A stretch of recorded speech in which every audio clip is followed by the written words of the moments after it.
Hello everyone. So in this game, I was playing black and the opponent played the king's gambit. So let's start. E4, E5 and F4, the king's gambit. I don't take.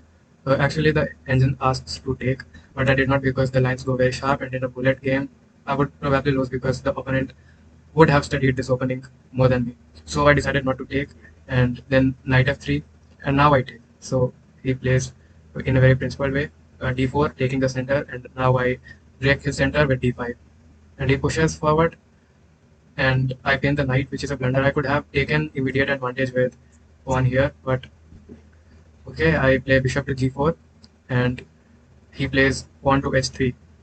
I retreat with the bishop to make the pin alive, but the engine says taking the knight was a bit more accurate. Not a bit, a lot more accurate, but okay. Now I finally defend my pawn there, and now I'm up a pure pawn. So normal moves, and I develop my knight. He too develops his knight, and now I'm looking for this fork. So okay, at this point I could have gone here, but he could take, so I did not do that. And I went forward. Now the advantage is gone because he can have a double attack from here. But he decides to defend the rook and goes rook to f2. And I try to break this pawn chain with f6, which is a blunder now because he always is threatening knight to f5 with too much pressure on this pinned knight. But anyways, it does not find and he takes, and I take back, and now it's again dead loss for him. And now he trades knight for a bishop, and I take in the center. Now after this, what if he? Okay, the knight is pinned, so he cannot obviously take. He pins the pawn, and then I push. So now I'm feeling very good because of this monster pawn ball. This is amazing. Let me highlight it because it looks beautiful. So the best move here for him is to take the pawn and give up the knight, and it's -6. But he goes back with the knight, and I decide to castle first to do this push, and then this, and somehow get the pawn to promotion. So I do the same, and here I could have forked maybe, but forking was not that effective because the pawn is still pinned. So I castle, and he brings the rook, and I just take.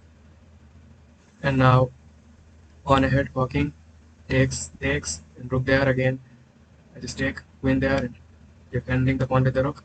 And now he goes for knight to g4. The match is dead lost for him, but he's still trying to fight.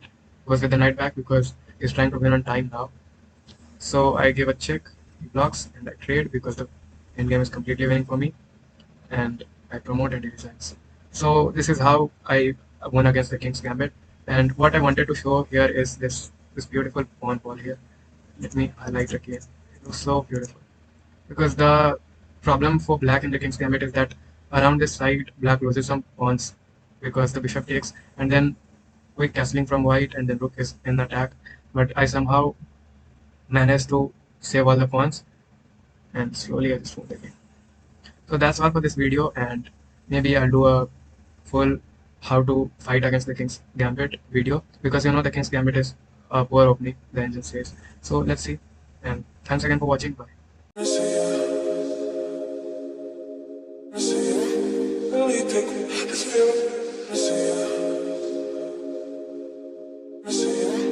No, I'm really just